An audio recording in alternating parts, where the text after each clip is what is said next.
Good morning మామా. అన్నా నమస్తే. బందే మిలిటరీ స్టేషన్ డ్యూటీ అయిపోగానే బావ అయితే కాల్ చేసిండు, జర వర్క్ ఉందిరా అని చెప్పేసి. ఇంకా నేనైతే బావని ఎత్తుకుంటూ అయితే బయలుదేరా, బావ నన్ను ఎత్తుకుంటూ అయితే ఎదురొచ్చాడు.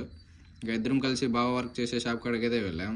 ఇంకా బావని అడిగేసరికి ఏంది మ్యాటర్ అని చెప్తే మనీ అయితే ఇస్తారు, అదైతే ఏటీఎంలో డిపాజిట్ చేయాలని అయితే అన్నాడు. ఇంకా మనీ తీసుకొని సీదా ఏటీఎం కాడికి అయితే బయలుదేరాం. ఇంకా ఏటీఎంకి రీచ్ అయిన తర్వాత డబ్బులు 1-2 సార్లు లెక్క పెట్టుకుని డిపాజిట్ అయితే స్టార్ట్ చేసాం. ఇంకా డిపాజిట్ కంప్లీట్ చేసుకుని కేఫ్కి అయితే వచ్చాం. ఇంకా కేఫ్లో చూస్తే తీరిగ్గా బ్రో అయితే ఫోన్ చేస్తుండు. ఇంకా ఆర్డర్ చేసే టైం పాస్ చేసి టీ అయితే తాగేసి బండికి కూడా పెట్రోల్ లేదని చెప్పేసి పెట్రోల్ అయితే పట్టించేసి గాడి నుంచి పెట్రోల్ పట్టించుకొని ఇంటికి రిటర్న్ అయిపోతుండగా అప్పుడే మెస్సులకి అయితే కాల్ చేశారు, సిమెంట్ మూటలు కాల్ అరేంజ్ చేసుకోవాలని చెప్పేసి. అంత లోపల ఎక్స్ట్రా మన్ అంతా తీసేస్తారు. ఇంకా ఎక్స్ట్రా మన్ తీసేయడం అయిపోగానే బండ్లు అయితే నీట్ గా పర్చేసుకొని కాంక్రీట్ అయితే కలిపి ఆ సందులోకి అయితే వేయాలంట. ఇంకా చిన్న చిన్న ప్యాచ్ వర్క్ ఉంటే ముగిచ్చేసుకుని వాళ్ళైతే భోజనానికి బయలుదేరారు. ఇంకా వచ్చి రాగానే సీలింగ్ వర్క్ నిన్న మిగిలిపోయి ఉంటే అదే స్టార్ట్ చేసుకున్నారు.